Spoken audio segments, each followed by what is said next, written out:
Hi, I'm Chris from the Compulsive Canadian Gamer, and I'm here today to do an unboxing of the Oculus Rift commercial version 1. This came way late.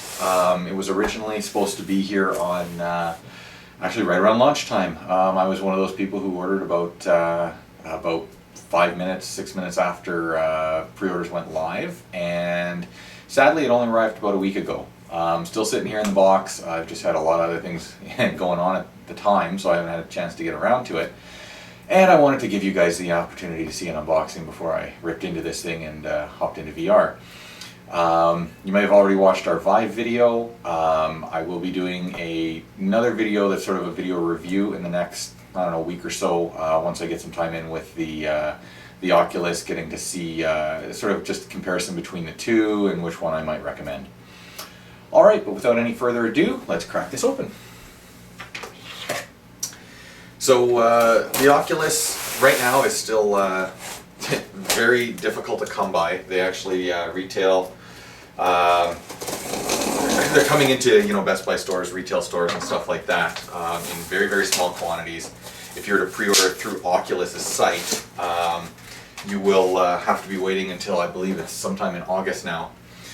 Similar for the Vive, it's later this summer. I believe they're into July now before you can get your hands on one. So sort of if you are looking for one of these, unfortunately your best bet is sadly probably eBay, Craigslist, Kijiji, something like that.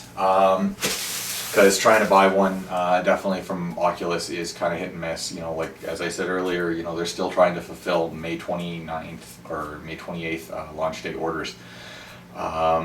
There's been a lot of bad blood between some fans and Oculus, myself included, just because some really bad decisions that they've made, the delays obviously.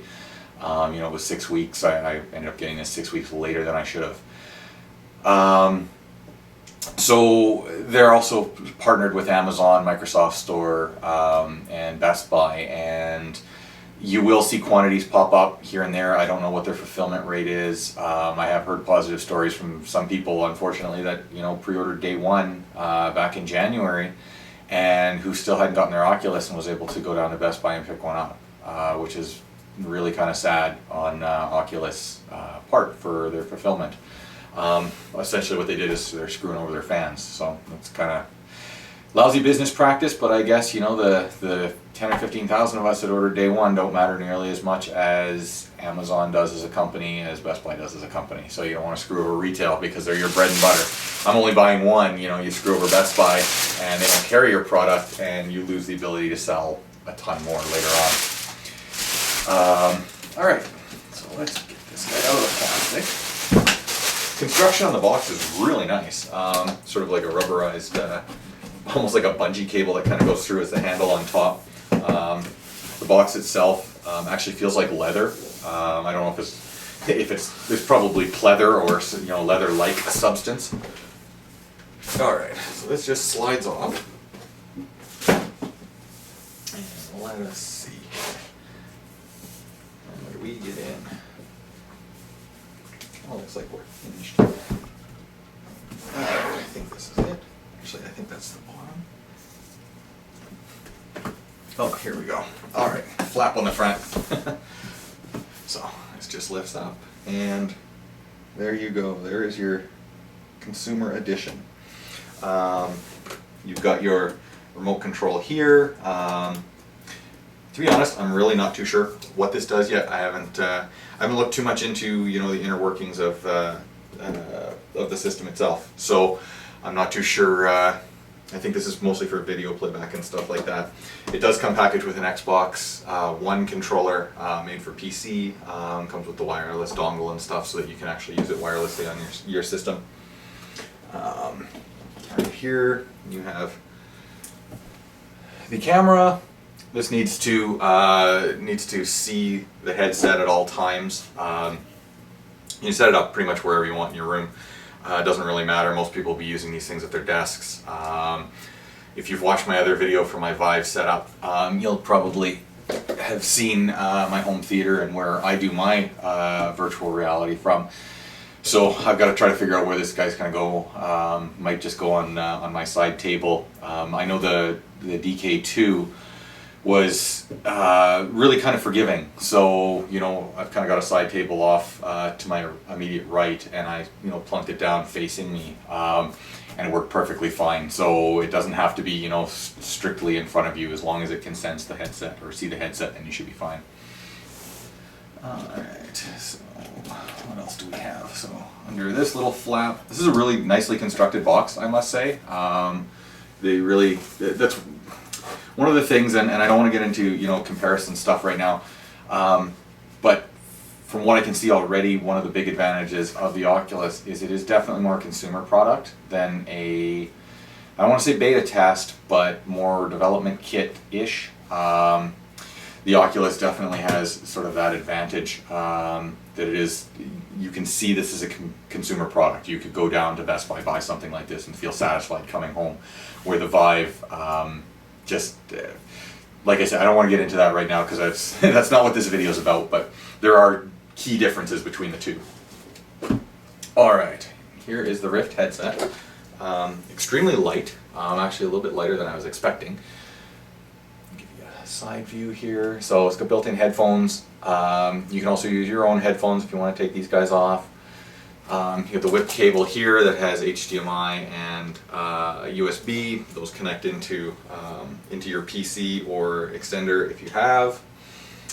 And what else do we got? So they give you some batteries for your controller, which is kind of nice. Wireless dongle for your Xbox One controller. Let's see. Couple Oculus stickers, I guess, if you want to put that on your PC case or whatever. Cleaning cloth. This was actually pretty important because the lenses do tend to get a little bit smudged over time. At least they did on the DK2. Instruction manual in here on how to actually get the controller set up, and then a USB extension cable, presumably for this guy, because he is, if you can see that, it's actually rather wide, so if you've got a USB slot that is recessed at all, there's no way that's going in. So that's why they gave you the cable, so you can just kind of plug that in and then put that into a standard slot, no problem. All right, that's pretty much it. There's not a whole heck of a lot here. Certainly a lot less than was in the Vive box, but you know that they've got a whole bunch of extra little things in there as well. Getting this thing set up, I've actually got a whole bunch of stuff pre-configured already. You can download Oculus Home on your PC at any time. You don't actually have to have one of these headsets in place yet.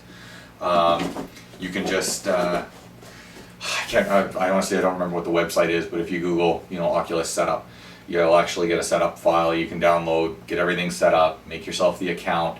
So if you're planning on getting one of these things, or you know, if you've pre-ordered one and you're waiting for it to arrive, I do recommend you get yourself set up on Oculus Home first.